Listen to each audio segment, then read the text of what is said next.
89. Jelete soru cevap bölümünden Elhamdülillahi Rabbil Alemin ve salatu ve selamu ala seyyidil enbiya'i vel mursalin ve ala alihi ve sahbihi ecma'in. Elhamdülillahi vel minne Müslümanlık oldum. Allah Teala'nın ulukhan devleti de biliyem. Oturuncu yerinden bir halan sonra oturmalı. Sorap bilmehende soruyallan la sorağından berilen gurunlardan peydalan oturmalı. Allah Teala ulukhan ihsani şükredelim Huday Teala belki bundan da bir kavrak zatları bizden aramızda döretip de getirsin inşallah. Azize Tağani Uğrayalım Müslümanlığını geri bileyim. Esselamu Aleyküm. Esselamu Aleyküm ahuneden. Oo yallah sen nereden çıktın kardeş? Aleykümselam. Sağ mı atıyorsun? Men Hasan şimdi Deccale Gullu'dan. Sağ mı Hasan atıyorsun? ahuneden.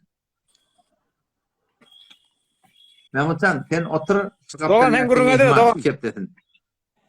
Can Müslümanlığını. Doğan gurrun sen ak. Sen ayda sen mihman. Bunlar tanıştık değil. Men mi? Ama sen ayda. Peyvan edip bör nakulağı. Nerede? Men Gullu'dan nemesinde. Toğa varmış peyvan edip börenim. Heyvanliyenin uçuşuna bak. Ne mi oluyor? Ay güne vakan var biliyor musun? Güne vakan Ava. zaten. Sonu donu da iyidirmeyecek biliyorsun. Sonun toğa var mı diyen? Havada halal lokman idinle gezmeklik namazın zahid ne olsun? Ovada olsan namaz cemaat zahid ne olsa halal lokman idinle gezmeklik ibadet da öyle.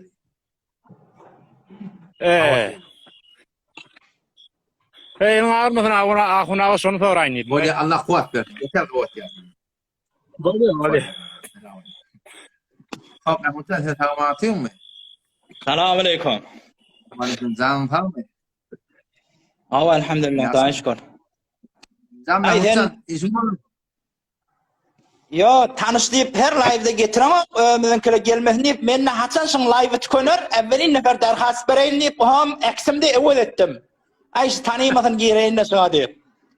Ödünküle gelenine gurrun belli. Ola yürek sözünü ayt ya.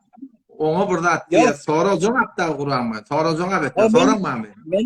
Menle soracak da sorağım mı hava? Sonra oraya ne soracak senden? Sünnet diyenler Allah Teala sünnetin nurunu tamamı dünyada kullu cihanı İslam'da bir düzgün melen diyenler nuraniyet koyuptur. Ne deyip bedgat bir de. Ne deyip bedgatın en bağıksanma. Çünkü Derhali ki iki rekat sünnet, şu iki rekat sünnet yes, Peygamber sallallahu aleyhi ve sellem'in sünnetleri bir sünnet, kullu alemi cihanına bir sünnet. Emma enva aksam bedgatla var. Ya her mescide var yani bir bedgat var, her şehre var yani bir bedgat, her keşvere var yani bir bedgat var. Ne deyip şula eğer kitaptan olsa, eğer delil var olsa, eğer qati bir yazgıl düzgün olsa bir olmalı şu diyanlar. Ne deyip bir de. Arada bir sefer Hindistan'dan kötüge bir adamla geldi da bir neyse adam arada diyemem bir neçil bollu. Oğlum sonra o kara adamla Allahu Ekber namaz durdu da ben için daşından gen galen ey vay dur bizim namazımız diye. Hiç mu uğranak ne mi deyip son kitabı var orada. Ama çok Kur'an'ın son ki sünnetin anlatında bir asıl var. Kitap var. Anlatında bir medrek bolluk derekli hemmeti bir oluyor. Ütüyen yeri yok. Ama bedgat değil yani çünkü adamın üstünden hayvasından alımsızlıktan ödeyen sevap ötüretiyorlar. Her bir milletin fark ettiği. Şu an ayetleri görsem Türkmenin yani ayet bilen Afganistan'ınki fark ettiği. Khorasan'ınki fark ettiği. Şu bedgatilerini fark ettiği ha. Turan başına duaları fark ettiği.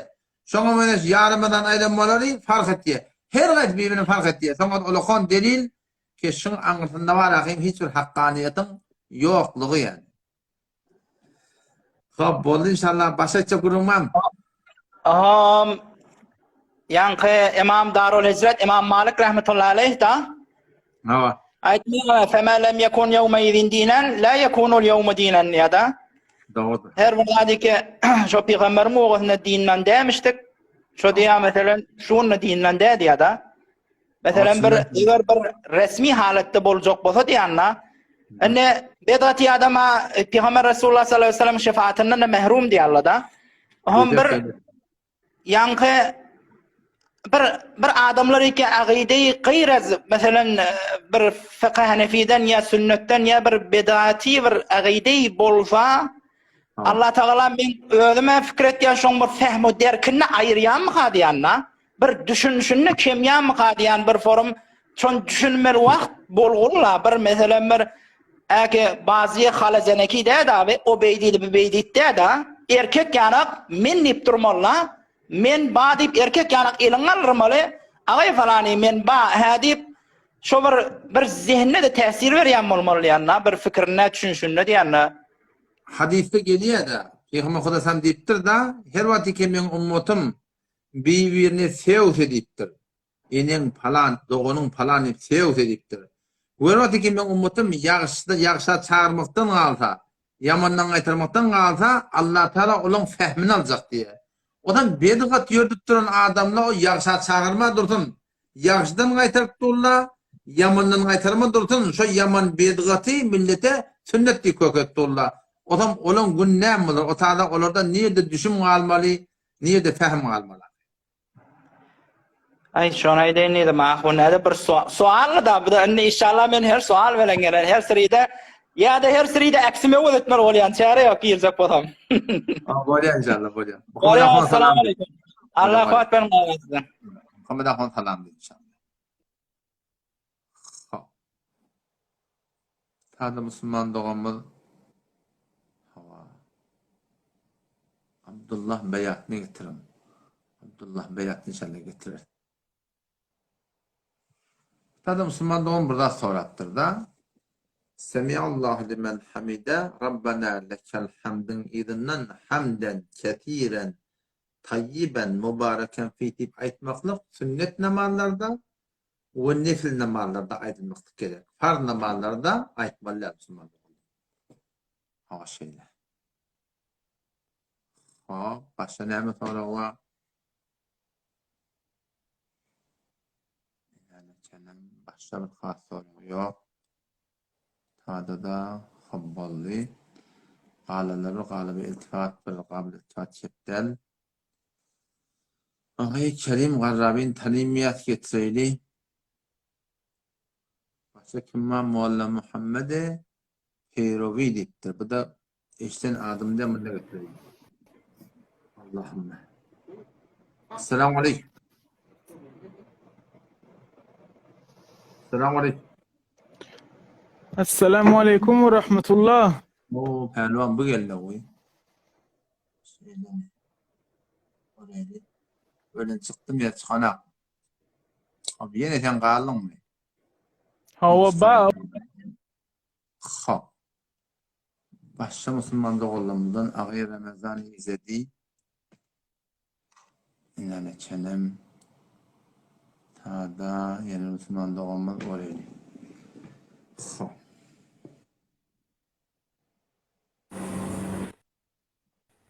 Esselamu aleyküm. Esselamu aleyküm. Selamünaleyküm Selam ahunay. etmişsiyem. Aleyküm Selamünaleyküm. selam. Atıyorsun mu? Aleyküm selam. Yaxşım halokat. Ahunay sesim geliyor mu? Ha, aydiyor. Ahunay mı bir sorum attı bu ölü.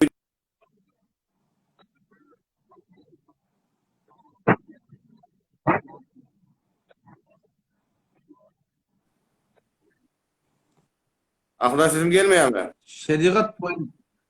Şeriat boyunca ölü adam ölümden sonra nahar pişirmeli millete paylamalıyam gurun kitapta yok. Belki kitaba oraya bolacak olsa bir adamın öýünde biri ölse şoň hemsayeleri şu ölüň iyileri wadanly. Hamany men atam aýrypdyr. O men aptynda dogonum ma, ayallygynym ma, enim ma, denanam ma, o manahny artyklary galypdyr. şeriat boyunca men oyumda bir ölenine hem tayilim bana pişirip getirip vermeli. Men hanaba adama. Men halka pişirip vermeli diyen gurrun bu doğru şeriatın aydanı terdini. Bu doğru da. Yo bu tane bir familyan bir ayrılıp bula öyden çıkmağa bulara açmışır da bir de ahullanırda ölülen gelen sonra bulara nahar vermeliydi. Gurrumu var bula men Hudaý bula näçe de gurrun bula näçe biz nohurlarda ýok gurrun. Yok kitapta da yok gurrun. Bädin de. Ben ne bir soğan ne bir diyecektim. Ahunay bağıştan ne bu gefde aytýan bana roman rapti yok. Direkt bir live'a girdim. Tamam 4-5 gecem ne? Sana ne bu ahun yerine düşýärler tentek samsyk bilen burada. Aga sen ben bir tentek bozak gözläp durma. Aga men ahun yerine düşýän. Men öyle ahun yerine düşýän aga. Men ta düýne çeldiğim adama namaz okunmaýatdym. Dogrusyny diýeli. Ahundan berime gelýärdi. Dogrusyny diýmädim. Üzüm durun diýmädim aga. Gön ahunlardan. Taban bir yıl adara aktör. O live'ın gözler var. Live için kıydım yolladım hücre. Okuyup duruşuvat. Aga sen bu zatlar aydımdan 4 dakika namaz örvetiyle. İlan kıymetini ettirme. Aga men tentekte ama aga men gözler durma live'ımı. Evet. Yine direkt peygamber hasen tentek ve ahun yine çıkıyor tentek. Ahun yolman yine çıkıyor tentek. Ola bir neye cevap raflana size rap diyor. Aga men tentek aga men gözler duran falan gözler durgun gözler aklı vardır da bırakıp önüne bir tadı vardır o. Berekellah. Vagan yani o da şola adamla sana dilsuz bolýan bolsa, şola adamdan çyndan yüregine sana yürek ağırmaklık bolýan bolsa, şola adamdan yüreklerine Allah'ın razı etmeklik maksat bolsa, şola sana gelip hanan, canam, kardeşim, doğunum deyip sana yavşat bir yerlerde arahim şey diye aytmalı. Şola adamları ki ferezen diýiller. Ferezen diýil Hudaý taqqanym biziň Allah'ın ýomy dogry da bolsa, şolar demek Hudaýlykda adam boljak bolsa, sana şey dip keplemeli. Şoň gelip şey dip keplemekligi, ýüzüňe gurmaklygy, ýylyň arasynda sen halajak bolmaklygy, dogry şeytanyň eşeğine minilen adam şo.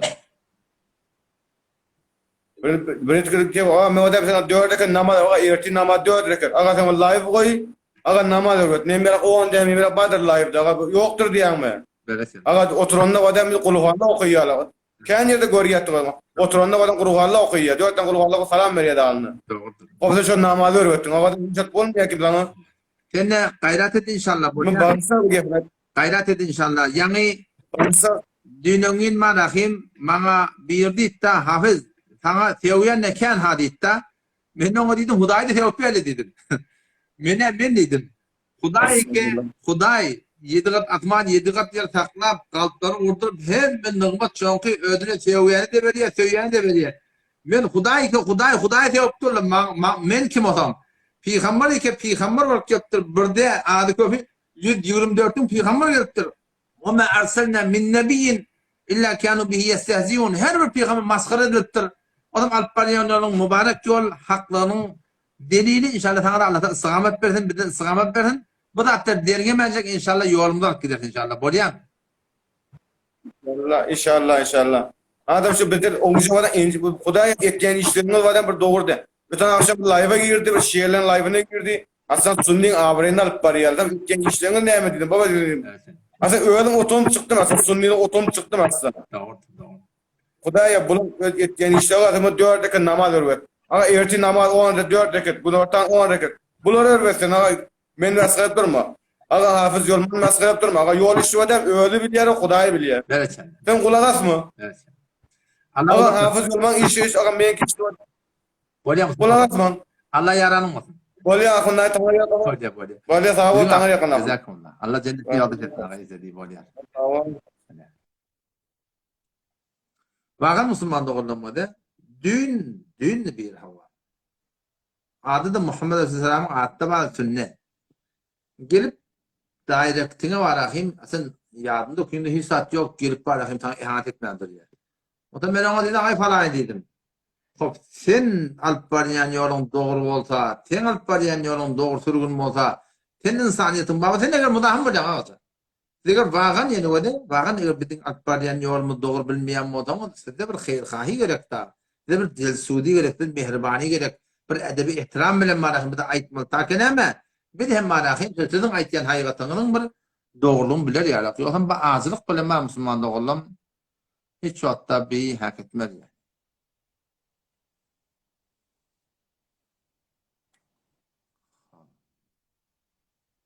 Başka bir iftada kabile iltifat bir gurrun. Yani kelim. Namazda farzda tekbir etmeli.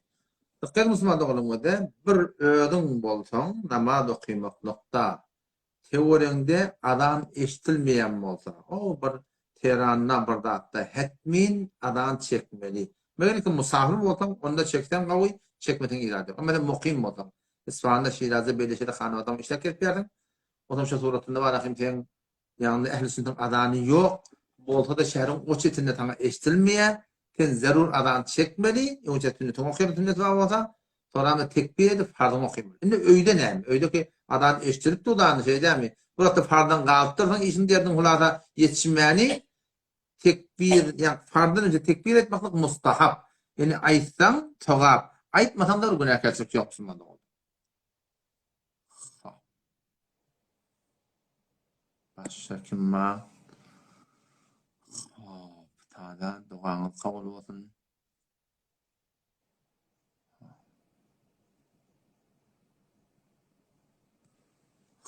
Başka bir kabul iltifat bir kep yok. Oraya iltifadan yani kim bu da YouTube'da da dostlarımızdan yadağına ağamdan da Hakimin Muhabbeti golün adamda oraya Altır. Ben sondan geçireyim. Esselamu Aleyküm. Buradan Selamünaleyküm. Sondan geçireyim. Aleykümselam. Tamam atıyorsun. Elhamdülillah hafızan kavmi yaşmalım. Yusufcan kavmiyordun. Tamam atıyorsun. Urgun kavdemalım. Elhamdülillah. Can Yusufcan işin var mı? Allah kuvvet versin. Alamat var. Ava. Biz şu düğün Mekkeçiler geldi. Hava. Onun şu furutka ayttık. Doğrusu. Hava. Onun bir tane aki dina aladı. Gelip oti Mekke'den erkadım da var dina da var beyde. İnşallah hacıdan kabul etsinler. Amin ya Allah. Onun şu tane dina aladı da namahremle veren kucaklaşıp elleşip avuşaşı vatıyla bir nezire oluyor ahun neredesin hafızan? Türkmen iyiliği tileki millete de Türkmen millet iyiliği yönü silahla evredilmeye dursun. Kop karaçındaki karaçı bilen akdiyla şöyle ki ahun bu Tamam. pazar gidiptir, damınlar olup pazar gidiptir, Moğol olup pazar gidiptir. Allah şolun için dedi, ben şu adet çeldiğim birini oramak ki şola gelip gelini kaytardın, hayt gelin gelama, hayt bir gelama, hayt artık gelama, hayt Evet, bir evet. gelama. O zaman millet bara, millet, Evet, evet. Türkmen milleti, teleke millette, millet çırakları ya eştive öğrenmeli, ya görüve öğrenmeli. O zaman şu bilyeyle aydana, aytmayan mı, lağan öde edene, o zaman millette mi ne mi diyene, ne mi takdir var diyemele. Takdir kimde? Takdirlerde kurban Allah'ımla. Kim mehrem namehremi, ol haza gitme dursun, yılı 10 kay berde aslen rahat etene. Gelip hele, koyunun şey diyen kişi oluyor. Hele gelip şahından avuşuyor ya. Doğru şahkoşak hücrede diğer feriyerle. Mehrem namehrem diyeden kulüp Türk mezarlarısına ne mi diyene, telive çektiler kullen. O zaman bizim yağdayımızı da vallahi ya. Millete aytmayanlar, demeyenler, belki tertine aytmayanlar. Ağam hücreti var, falan da okuyup geliptir. Ortadan marakayım. Doğru erkekler ben şah başak gelip hücretini gurun verdir ya. O taptan Huda bilen peygamberine adını tut ya vallahi. Allah hidayet etsin. Kilabu ehlin nar diye peygamberimiz. Cehennemin itleri deyiptir. Düğüne. Cehennemin itleri deyiptir. Ol bir ulamalar ki şüme min reslatır et yerli Huday taptan. Can Yusufcan her ayda. Düğün sözüne olup yakam sıkayttım. Mene bunu varsa heyran al kayttım sen. Ya vallahi. Yani şu drollun nevede penç derse de namehrem ha. Nevede penç derse de namehrem ki öyle mesela yakın bir mehrem adamlar da mehrem adamlarını kucaklasın. O namehremlik kalavası yani nevede penç derse kucaklaşı otuyla. Çi ahun olsun, çi karası olsun, çi heley olsun, çi gelin olsun. Yani yeksel kucaklaşıp şey bir şeydi otuyla. Hava. Kan ahullamı da şeyde güzel otuyla. Ettiban şeyde eğer bir nefer kıyırıp aytsa ağa bir işin ettiğin doğru da. Beyitmen bunu neyse kan işte doğru olacak ha. Nereden doğru? Emma yani şu tadı ahulu da falan güzel tuğla. Aytmayalı Yusufcan. Aytmayalı. Öldür var ya ahum oğluna öldür olgu olsadılar. Öz gelini yüzü örtügülce, kıydı yüzü örtügülce, ayağı yüzü örtügülce, namehmet salamlaşmayan fakat emeli taydan eğer bizim ulamalarımız sana doğurdurmadı ki kıyına hatta yüzün 90 doğurdurana bizre bolmor diyor. Bizre bolmor. Allah hidayet etsin. İnşallah yoşuş açılışar da. Elden Şey değil, selamet bol. Body Elin ağırmasın, selamet bol. Selamet. Bol ya, Allah kuvvet versin. Allah kuvvet versin. Cezak. Kurucu adam, kurucu. Bol ya.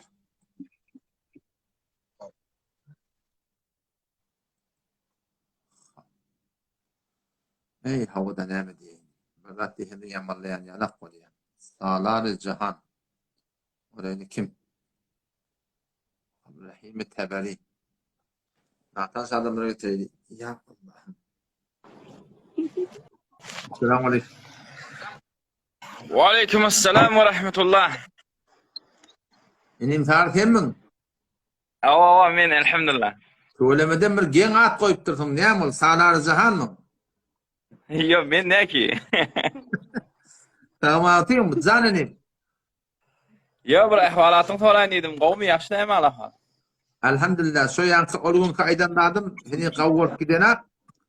Ava. Belki inşallah bir tebibi verecek. Damar tutturma olacak ya da koyayım.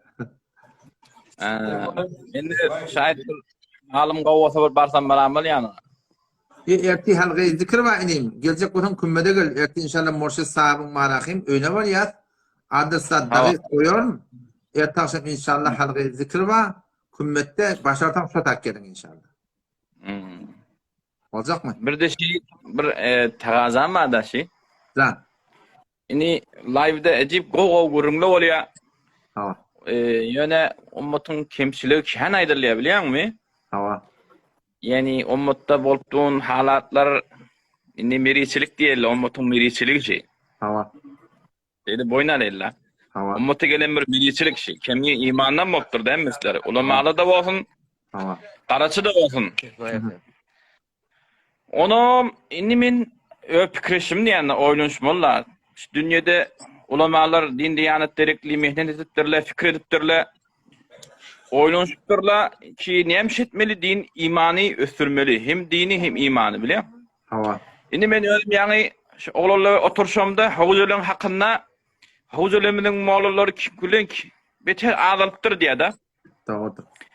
Ýöne men her ýerden tebliği ulamaly ki tebliğe giripdirler. Ondan sonra howza gaýym durupdyrlar. Şonuň howuzulary amar taýdan İran'ın içinde ya başa Pakistan'da bolsun, Hindistan'da bolsun, başa ýurtlarda bolsun, şonuň howzalarynyň elhamdülillah tedatlary da ken. Ini şu kullun live'da elan edilse diýende. Her live'da ağlam bir näçe gada howzalardan ulamalyň hakynda karguzary bersen ulamalar bir ýüreklerine berip bir tebliğ edip howzaň suratını abad etmek ýoluny öwrensele diýende. Bir aýdylyp dursa. İnşallah. İnşallah. Öldürme oldu. Yani öldür avraýyna gowy. Erti hüjre açypdyrlar, zehmet çekipdirler. Ata-babalar meselen taksirmişdikler. Indi bir hüjrelerimiziň ýerine ýygnamany adamlar gerek da. Bir esbab taýdan gerek olara. Aýtmak taýdan. Allah talam tawfiq berip da. İnşallah aýdars bolýar. İnşallah. Bolýar enim görüňe döneň. Söz bolýar.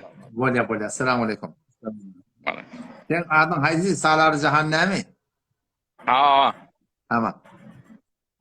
Esselamu aleyküm ahunede. Aleykümselam ve rahmetullah. Tamam atıyorsun mu? Kovdum daş, kovdum ahunede. Allah çok Arma Allah kuat. Tamam. Zam pelvan. Bir sorum attı şirokhanala çürük pişirýärler. Hava. Şola alyans ehmiyeler taqriban men hesabımdan Beytulmal mı hadiyanna? Set dersin. Şola her gaýsy her form halan çürük pişirýärsen alsan al, almasan da alma. Ha. Şolam yani işleri sen nazarına ne form bir aýtyp diýsen size de gowul jok diýende. Keyfiyetin mi? Keyfiyet de doğru pişirmeyerler. Sen halam pişirip berýärler. Sen aýdanyň da alsan al, almasan alma. Başka yerden al eyle diýär. Ders öğretke sen sähmeýän şol. Sen hakyň şol. Doğru diými? Hava. Şowada her bir adam mesuliyette bolsun. Her mesuliyette bolsun. Hasynny devletin üstünden koyulan mesuliyet bolsun, ya sen şahsen bir dağını boynap durdun, mekaniki olsun, telaşkari olsun, durutgeri olsun, neccari olsun, cuşkari olsun, çörekhane olsun, haydi bir dağ olsun. Vakti ki men avvala şu hakkında ustaçılığım bolmasa, ödüm usta deyip eve alıp da milletin malının hakkında canına kastetmeklik hakkım yok. Bu bir gurur. Kilejende. Men ustalığım sabit boldu mu? Men şatırlığım, men telaşkarlığım, men cuşkarlığım sabit boldu değil mi? Şon işini eyni öde işim yalak. Belki öde işimden bir noktanı edafa vurup şon näme deyip ertekün bana men adam abrayım şonsun önüye şu zuratını eğer çörek pişirilmese elinden gelen edilmese o adamın kazancının haramlığına yarmır ya şek yok. O şeydi. Ola Şon bir eşek oldum da bir dedim bir açıklap bersen dedim. ola adamla aklını öpüyor. Ola adamda şol onun üstünden Huda hakkasın kara günün barahin malına haram oluştuğunda Türkmen bana burada aklını gördüğümüz var. Türkmen odan da doğru. Yani ola aklını öpüyor inşallah. Oğlu selamet bula huna da şon bir bilecek oldum. Bolya. Allah vakit versin. Bolya. Bolya. Yani ayında da her çörek pişirmede de o Samiye'nin çörek atma yakın diyecek ya. Müslüman da olanımızda ard halettiler. Behzad binay cuşkar. Behzad binay doğumda gelsin. Arazada oraya gelir diye mi?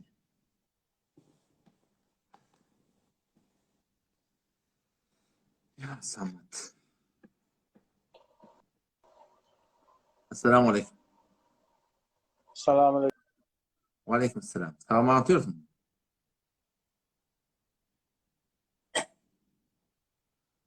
İnternetin kavdel. Yaxşı mı halak var?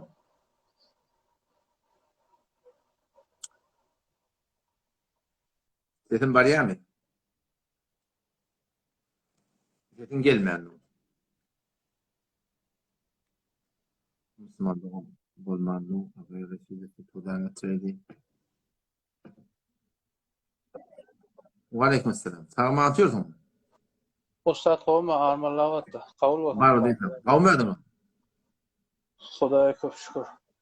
Can Müslüman doğum. Ustad şu akşama kolayra kindin ne forum adan çekmeli mi? Akşama kolay valı ya tekbir şuna gerek mi? Ya gerek değil mi? Kindin namaz bulup geçip var ya kolay.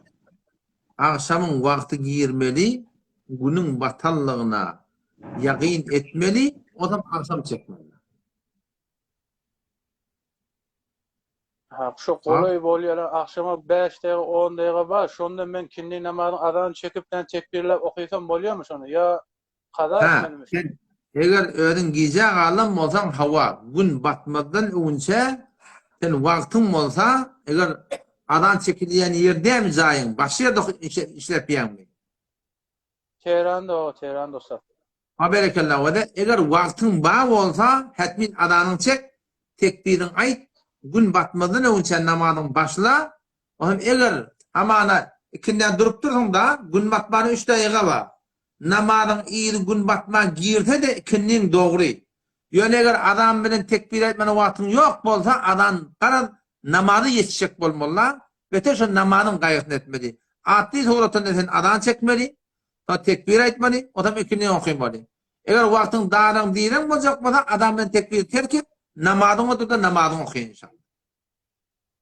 Abdullah, cezakallah hayır ustad. Allah korusun. Esselamu aleyküm. Aleykümselam ve rahmetullahi ve berekatuhu. Düşünmedi mi o çalışmanın ortalığı?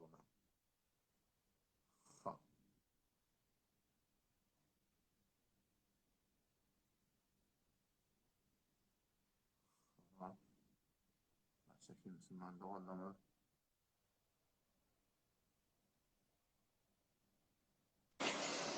Esselamu aleyküm. Ve aleykümselam. O yallah. Hazır kavun. Nerede abi? Taşta mı? Yaşın elhamdülillah. Avda işgal oldu mu? Mübarek olsun hazin. Böyle tamam bu işte Allah sizi kabul etsin canım. Kavda mı? Geldin mi sen? Geldin mi? Ama ben dün geldim, az dün geldim. Sağ bol ya inşallah. Tamam. Allah'ım. Hoş Ben orada geldin. kaldım. Canım Rahmacan, işin oldu mu? Hem bir Allah kuvvet vereyim, hem bir soracağım ama Hava? perşem şeydeki ne o perşem ne mi yazacağımda hiç hoşuma değil falan diye biliyor musun? Şu hüküm gelmedi. Doğrusu var mı yokmuş ama doğru mu? Bu da atlar Huday Taala tövcük dadı değil. Ne edem o ka? Ne edem o? Berekallah. Huday Taala tövcük dadı değil. Şoňa palança min hard etmeli. Nämeden çyrin? Näme peýda var? Hiç saat çeşmi göz için halktan kim galmyza golat ýerler. Onu şunu da ben Ha. şunu etmedim. Şoňa berjek puluny garibe ber, yetime ber, muhtaja ber. Allah şondan dary bolar. Bir hut taşlardan peýda ýok bilen. Bundan soňra ýok. Burun näme? Şu işi bay maňa aýtylýan burdaki etjek boldylar. Men etdirmedim. Hop, bilýärmi? On soňmy semaky ben kanunma haşra towzi berende maňa jakjaklap gülüpdirler. Bilmeýän formular diýip bakyn, näme jakjakman gülüpdirler. Şonu aýtjak boldum ben. Endi ortaga gelip bir hava Allah kuvvet berýär. İnşallah görüşerse. Hasan ordaýan ýylyň ha. Bir hem bar, bir näçe bar. Ýetekgünä bar. Assalamu alaykum. Assalamu alaykum. Müslüman doğum sen kavmun. Assalamu alaikum. Wa alaikum salam. Tamam yapıyorsun. Gorun mufti sahib qawm ham. Elhamdülillah kavmun. Ben zam Müslüman doğum. İşim var mı? Qawul wa taata badatla. Dua kavul olsun. Salamat olun. Mufti sahib bir öýde zenana qyýdymyz bir öýde otursa namaz okuymaly wagt bolýar. Hava. Osom zenana evde durmalı diýerler-de ýyzyrak durup okuymaly. Indi qyýdym bolsa, zenadan bolsa, indi ýyzyra durup okuýan işgal ýok diýsek, bir muga görýek, zenana öňçek namazy başlapdyr. Hava. Namazy başlapdyr. Indi erki adam namazy başlajak bolsa, indi ol evde durupdyr da, indi şol ýyzyrakda ýa deňinde durup namaz okuyup bolýarmy, bolmaýarmy? Yo, Hacı Musa, cezakumullah hayr. Mümür iradi yok. Bu bir hukmi istihbabi diyen yalak bir zat bey. Mustahaplığını bilemem hukmunun. Ola bir şu adamın bir fikri, zadi, cem olsun, hulası denanan da olsa, qeylin da olsa, hekimde nefs var, şeytan var. Bir edep, ihtiram, tiyde, hurmat taydan şu iyide geçmekliği var ahim, gelşikliği. Hukmunun mustahaplığını bilemem. Olam, ferezen mustahap da bolsa evde duruptur. Bunlar günahkarçılık yok, namazını okuyuvermeli. Okuyuvermeliler, müşkil yok da. Günahkarçılık yok.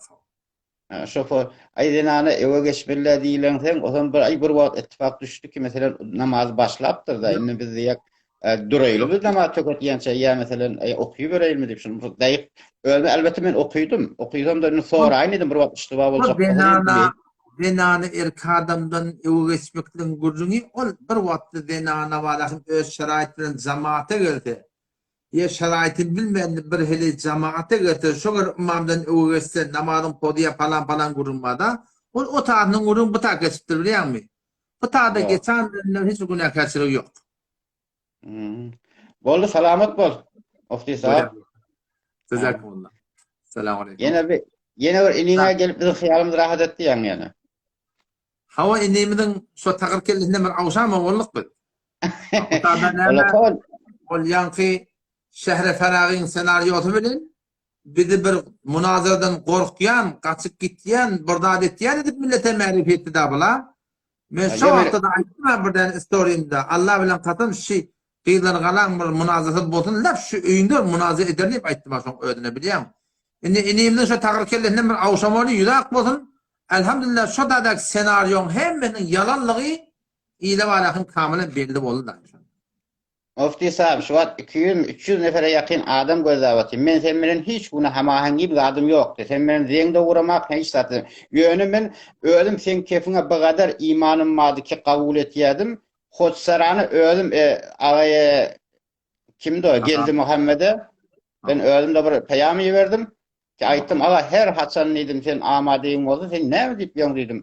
Mufti sahib, bu zatlary diýdim, näme asmanyny gözläp ýören zat sen gelýär haçan amada bolsaň gelýäniň näme diýdim. Ol her haçan bolsa sen diýdim, şumaramy ýeberdim. Elam etdim şumaramy. 3 safar elam etdim, aga diýdim. sen her açan eger amadalygyň bolsa maňa zeň vur diýdim. Men mufti sahib men özüm getiren senin huzuruňyza diýdim. Nirak barym. Ola özü gözläp ýören zat diýdim. O sizdeki özüňi aýtýany men şumaramşy zeň vur getireýin men diýdim. Hacı Musa men temmelen öz bilişimden şahit awala live gelen bolan. Men temmelen şu at bere evvelim var ýa adyň tanyk getirdim. Men bere temmelen evvelim var hem kelam mottum men şu açyny seni gören adymda dogry. Men awvelki sylerde bir ikisiga geldim sen live'ına ýöne tesbir bermeýärdim. Hop indi gördüm hop ben baýa tesbir bermeli aleni bolada men ýanky ona da peýam berdim. Geldi Muhammed'e şumara verdim. Indi wagty men bu forum orta giremde sonra sen tesbir bermesem çare ýok, baýat bermeli boldy. Men ýoksam sen öldüm. Tamam live'laň donmaly diýip ýördüm. Görýän kefiňde wagan sydagat bar. Şon hatyrına kabul etdim. Oğlum bilýärdim ki ýene keplende yalan kepmen adamyň özüne bir akylla bar da kepläp duka adam yalan alýany çynlygy şu kepläp durşundan da belli de bir adamyň özü bir duýgusy bolsa. Oğlum şu form men berdaşdym ki amanullah ýolmada diýdim şu kepleşinde sydagat bilen keplýär diýdim. Men şon hatyryna seni kabul edip men sen tarapyndan oňa ben özümden paýam berdim. Menim her açan gerek sen oturşak bolsaň diýdim. Maňa zeň murad diýip şeýlep oňa peýam berdim. Yo, indi men ýa-ni seni rahat etdi diýerim. Ýanky gelen oglan aýtýan. Ýangda biri geldi, men 7 tokly boljak diýdi. Bir de tuvalemedine. Onda öz daýysy bolup çykdy. Daýysyny aýtdy, o da şodan soňy bäg gözläp duran adamlar belli de şu zat. Şoda aýtdy, aga diýe men 7 tokly boljak. Indi şolam gelmejegine göz çatýar da. O geldi Mehmet özünden aýtdymy bu kefe bilmeýän näzire boldy. Bula belli bolar da. Bula gynansak da Hacı Musa bula bir kefe aýdypdyrlar, şu onanypdyrlar nämişler, şu güýje bilmeýän wagt senki, time senki, haýtygun, haýtay, haýdyl. Bir tory kepliye inimiz onanypdyrmy nämiş olan kevni fikretýär, agaty munazada gorkýan mukady. Anladyň, gödüňe döneň agan awal 3 tane munazara etdi. Oşu bırak oğlansa bolacak da o taraftan da bir yol oynaya da bir ödün gelmeli. Yanından adam ömelle. Fikret diye son yalak şerait koyulanı men iyide gaydar mukadiya. Men de var bütün Türkmen iyide var. Şu an açıklaydın avvalla ettim. Avval ahir Allah adımı, avrayımı, muğiyetimi, şahsiyetimi, canımı, denan oğlanışan derim hep. Dinini de hıyanet etmeyin. Hakka itman koymayın. İnşallah Teala. Ne mi diyeyim? Şonunda durun. Haydi bir yerde yanılmışsam, yanlışım boynalan, fetvan diye öğrenmeyse yanlışlık da aydan. Şu açıdan nesrap ayttım inşallah. Arkayım bunu inşallah. Bir iştivany yanlışını kabul etýän adam da öz uluqallygyndan bir her kim adam da bir kabul etmeýär iştiwatyny. Ay başga tefsire gelip başga boynumanydyr ýa-da. Emma sen ýani adamly iştiwatyny bilýär, biz özümüz düşünşip oturýarsa, sen hiç wagtda ýok diýjek geldi bildik. Salam Türkmen il arasında ahulun ne edip diýäňiz, Türkmen agyrym bol. Baba, biz de Türkmeniň nejatynyň ýerinde. Mene uça özüme ýüremagy, ikisi oglan uşama, sen Türkmen ilime, musulmana. Ýöne Türkmen ili gönüljek bolsa, bu dogrulanjak bolsa, dünýede ahirde abad boljak bolsa dogry diýanet ortaga gelmeli. Awal iman etiqadda, ikinci amalla. Allah Teala Kur'an'da wa'de berdi, "Welaw anna ahlul Qur'an amanu wattaqaw" diye. Eger şehrin adamları iman getirdi, elinde Türkmen ili kafir millette, bizim imanımız var. Ama sen indaki izinle wattaqaw, taqva ihtiyar etdi diye.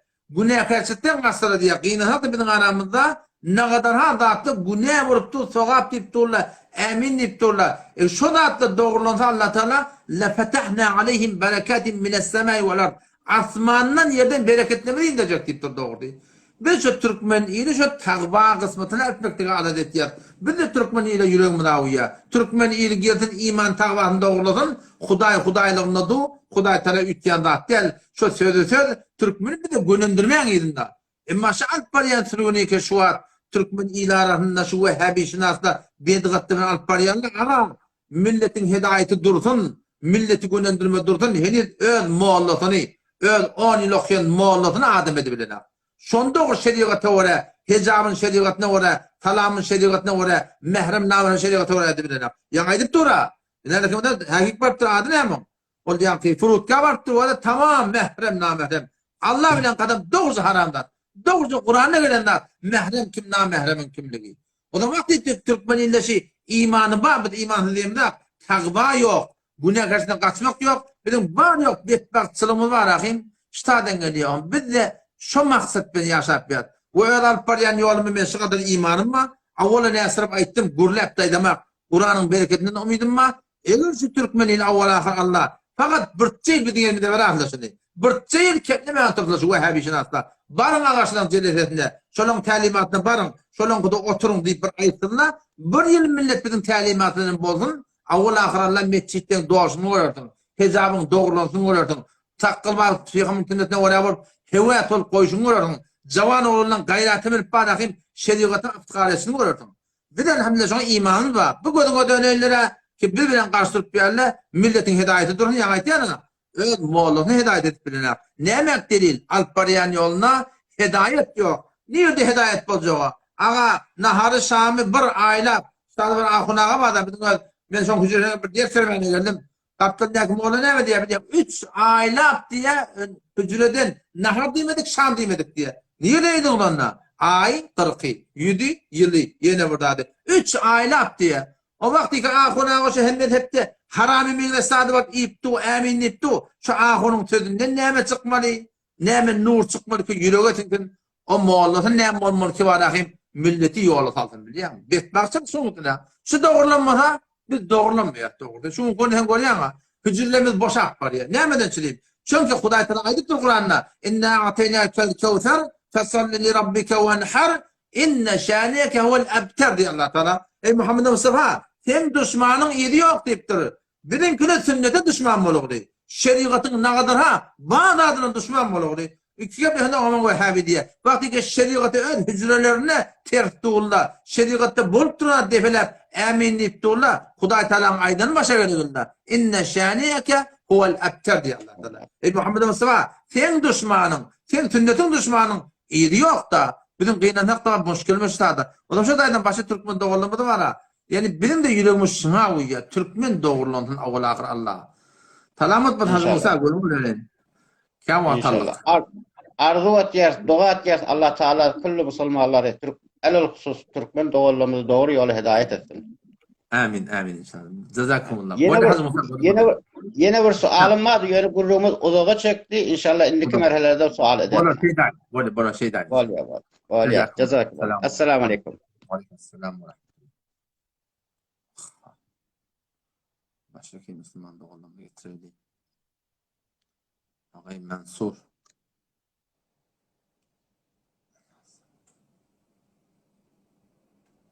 Reşide Sütude.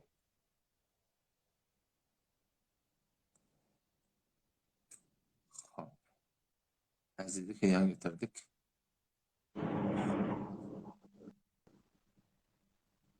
Selamun aleyküm.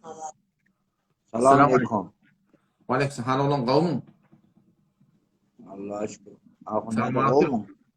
Kavl elhamdülillah. Camsın bana oğlum. Ahundada insaf ne oluyor? İnsaf diğerleri şeriata göre amel etmekte değil. Sen Ahmet Ahun'a Kurbanpur'un hatırına aslında insaf riayet etmiyor. Necere? Ken bedguyisine diyen, ken zatine diyen, sen ki öğrünü mu'min diyen. Bedguyi edip ne mi dedim? Ahmet Ahun Kurbanpur hiç sen senden gurrun etmiyor ki. Sen elan men pejimde hemişe var. Yok. Yani ken ablayım. İhanet bir ettin türlü mi? gepleyim.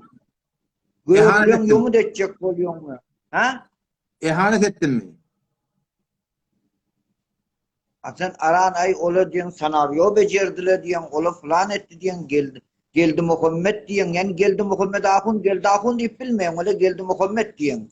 Ay şu insaf manın öbürünün hani bir Ahun'un mesela geldi Muhammed diyeyim yani. Kardeş dokun açtın havar yok diye bir geldi Muhammed diyenlere men inim yol muhaliyançı o geldi Ahun kemali takdirla o murat değil. Bu bir gurrun künecenle Ahmet Han Kur'anpur takdir deyip hemişin adın umumi tonu takdir deyip tutuyor.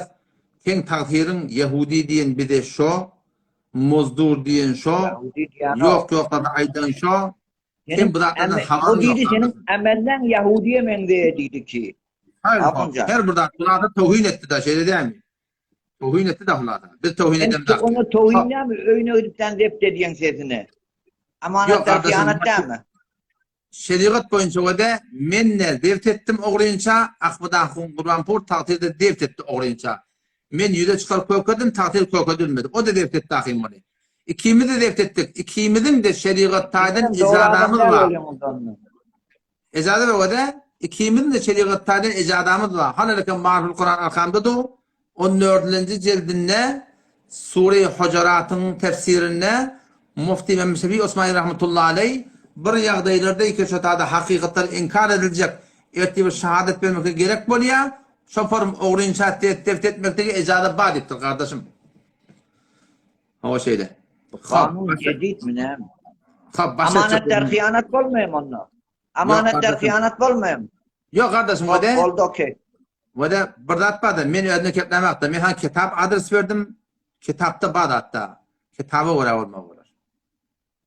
Doğru. Başka Onun çok sen bana bir page iyi verecektin. Ne iyi vermedin onunla. Sen kim oluyorsun başta? Men Reşid-i Sütude şehri Feragil Tehran'la şagil. Ne mi vermeli ben sana? Namaz muğrette bir dat iyi verer gittin de. Sen bana karşı ettiğin Telegram'dan peyam ver. Çeşmir gideceksin. Bağışta yardımdan çıkan. Telegram'ım yok ha. Telegram'dan WhatsApp'tan iyi verer. WhatsApp'tan Telegram'ım yok. WhatsApp'ın adını ben Okey, yalteşek taktım. İşte onu yalteşek edafadat götürün. Boldu. Akın nereden? İyi ver onu Okey. da. İyi ver inşallah ben sayım ederim. Buraya. Boldu. Buraya rişitcan gördüm o da. Allah yarabbim. Esselamu aleyküm. Tabi yanıklara geçmedik biz. Yanıklara geçmedik. Yanıklara baraylı.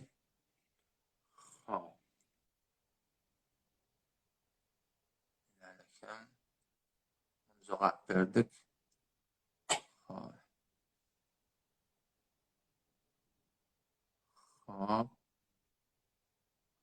Tadı burada toraktırlar. O da rekabi bilen namaz okuyup bolyanıktırlar. Kardeş bolmuyor.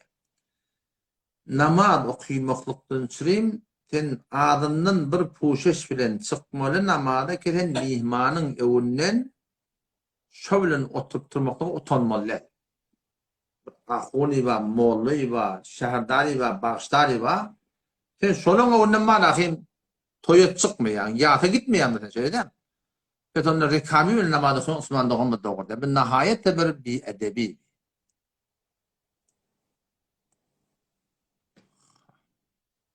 Cezakumullah. Bu taada zemzem suyu içmekten hakkında bir tertip bağım deyiptirler. Bu hakkında elbette şol diktir içiliyerle, kıbla karşımak yerle, rad etiyerle, ben hakikatinde galiben Reddül Muhtar'da gördüm böyle. Resulullah sallallahu aleyhi ve sellem şol ahirki hacındaki Haccetul Veda diye bir tane şeymen bağışlam. Subhanallah. Ayağım kuruldu. Şonda diktirip içiptir zemzem suyu diye da o zaman tahkiki kitaplarda men gören adamça ki Peygamberimiz kitabında zemzem diktirip içiptir. O da şulukmuştuk diye da oturmanın yeri yokmuştuk diye. O zaman zemzem suyuda başka tuğlar yalak bir Hudaten yarında di on bereketi radi on ayrı bir gudun. Peygamberimiz deyiptir ki şon var hem her nemeli için içildi şona bolya deyiptir. Hafızamdan için isteyen, melisimden için isteyen, haytıvartan için isteyen şondan çireyim deyiptir biliyor musun? Evet, şon tertip içmekliğindeki kıbla karşı makliye goyona kalniye bu da atlan ben kitapta sünnetliğini şu adı şeyim görmedim. Tahkik edeyim inşallah. Yalanlar fetva veren olamam. Çeşme çal. Tahkik etmeden inşallah.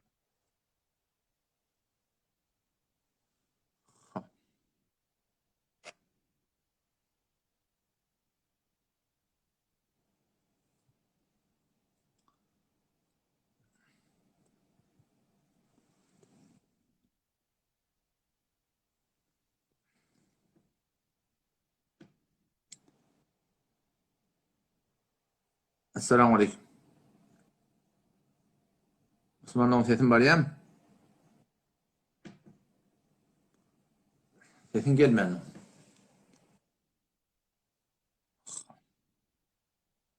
Toğlan kafu deveci. Oraydı.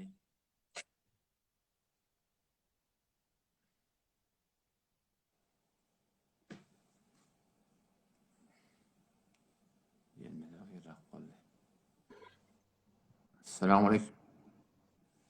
Ustad qo'm yaxshiman. Allah şükür kavi. Tamatin mi? Tamam, qo'dim armonlab qo'y. Zamsın bana onu. Ustad diyenler şumat metin yani hemcedan yani ten gıybetin edip tuğla diyenler bulan nevit de var da şumat. Hava. Bir diyenler akşam bir tane şey o da oğlamı live oyuptur da şun cevabını verip bilmet diyenler. Kim şeylek barktır? Nevit barktır da nevit hacı adem hacı nevit diyenler mi? Hacı Nevit barktır şolun live'ına mı? Ava akşam. Öten akşamda geçen. Barzak molta bir bedun az amadagi barmallar ahi. Şon bu taada ten her kimde olup bartan ten ehli sünnet bulup bariyatan. Ehli sünnetin tarafından bariyatan. Ten taada basıltan ten ehli sünneti bastırdığın buraya. Bir yanlış. Ha o da şey deyip dağının birine göre ehli sünnetten yok mu gelip deyip de cevap vermeyene deyip de nevit baraklarını endi bilmeye dengerle deydi, pengerle deydi. Allah betege düştü daha öyle. Yok yanlış. Bu da hakkında O Türkmenin avrayın ayıstı bir devlet. bir direk tamam bizir. Yani kaydanın o da her ilik barzak kotan ten benam ehli sünnet her bir zamanattan bol ten namayende olup bariyatan. Ola ten bilmeyen Vehhabi mi, Osmani mi, burada ben işi yok. Orası ehli sünnet tanıyanlar. Eti şocanın kritikte doğrulayanlar, ehlin cihanı yaylat diyorlar, yine ehli sünnete basık diyorlar biliyor musun? Bir Ya o da şey diye de ona. yanlış edilenmiş. Ha o da işmaatlı bilmeyen dört never ol yamallah oturla da yamallamadan başka da atlar yok da olan etmeli şu Fatih iş geliyor. Elinden gelen iş şu da olan. Aydar koyuyor. Elhamdülillah Türkmen ilin godasılık vardı onu emeline. Başka soranların var mı? Ha onun Hacı sofran başında rekabiyle oturmak ne mi? Ayıp var mı yok mu? Yok, irat yok. Sofran başında sen rekabiyle otur. Şoturatına köyneksiz otur. Bir irat diye böyle. Türkmen idarasında yani yanında enem olsa, atan olsa, şonu kıyın orayalla olsa enatan edip ihtiramını çim rahat etmekte gerek olur. Yoksa şeriat taydan bundan bir günahkarçılık yok. Bu hatta iyinin haram oluyor, guslu vacip oluyor. İyinin haram vatıda iyenin, içenin, eleyezin, elinladın, yuyadın, hiçbir günahkarçılık yok. Guslu vacip olduğuka zenana, Özvarahim oğluna hüt vermekte de bunda da bir günahkarçılık yok, hiçbir irat yok. Doğru usta. Onun ende bir sonra ummat dostyaşı oğluna meyir deyipti da yani giyci zenanam yanına yatımdı da diyeden zat bol yani şeytan arlaya da öyle onu zenanamına çok tına kıykuat yesiye de öyle. Onu ne mi kıykuat gerek ya, o bir kıydı ihtiyari bol yanlar. O meni şey diyeyim, ayıplı da diye diyenler bile karşı olur. Hoşuna da diyen da yok, olur. Diş de geliptir da diyenler. Ama o bir iratlı zattı ya. Beni anlatı şu zatlara bir keyfet habedi. Pisa, ona aydık dermelle bir vurun. Küleyden ne aydan da bilen bir irat zattı ya. Sonra o bir ihtiyari zattı ki onun bir adam var, beyin vurur yalak diyenler. Ha, doğru. Hava şeyler. Hop, bağlı olsa diyen ağırmız. Bolya, Allah yararım olsun.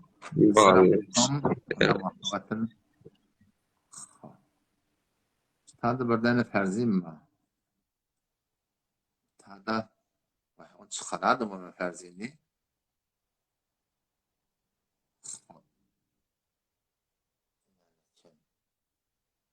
Ali Aşkan. Kim var Ali?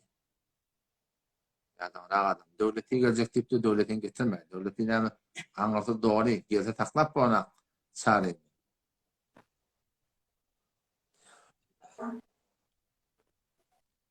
Selamünaleyküm. Aleykümselam ve rahmetullah. Tamam anlatıyorsun. Ustadcan yaşım alhamdülillah. Kavmuyordun mu? Hocam armallah vardı. Camsın mı? Elhamdülillah.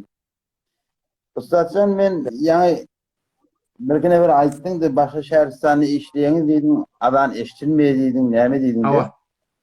Biz de şuma dağda ki tarifat vezdeyim, ama şurada adan eşitiline, bu tarz adan çekmeli bol yemeği yok. Ama hatmin çekin, soğabı beterkendir. Şun peygamber kudasam diye de bir adam adan çekiye, dağdan, daştan, dümenden her bir dağ eşte, imanlık etsek şudan hem bir eti kıyamet günü, şahitçilik verecek. Ya Allah sen tevhidine aitti. Sen peygamberin haklığına aitti deyip diye şahitçilik verecek diye. Başlardan da katağına çektiğin maraqım hatmin adan çekin. Ha. O zaman ustad garfız bir koyup kaytacak diyelim. O zaman adam oğur diye yeni bir zat diye şu zatların bir duası var mı adam dua İnşallah avun ahir Allah ulamanın tecrübiyatından gece yatacak bulanında 3 tane Ayatul Kürsi'ni okuyutanır.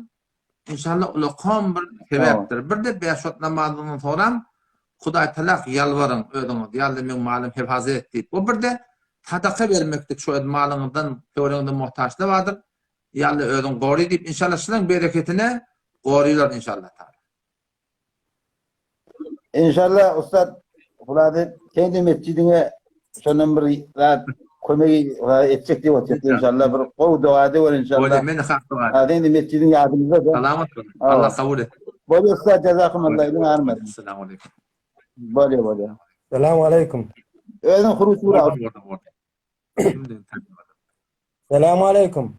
Wa aleyküm selam wa rahmetullah. Salamat Oğlum hacahım kavul bakın. Salam bilen bağışla men hem bilmem çıkarıp gördüm. Can Ferzin. Bağışla ertiden taze edin getiren ak meni. Ta iki live'ın dem yemettim ikisini dem getiren ak. Getiriyen o taraftarın getiriyen. Ya wede sende bir muşkil var. O da sen Gafur Ferzi'nin adına meni şu Gafur Ferzi'ni getirecek var. Sen de şu değerdir sen getirmek meni. Ya Gafur Ferzi'den bizden yeme daşra. Biz ertiden taze iki live'ın dem iki yolan be taze getiren ak. Getiriyen o taraftarın getiriyen. Yo beydime de men taraftardan başladan getirmeyen ne arada? Ertiden ya yine bu etin yeklere senden geple otuyorlar. Yeklere.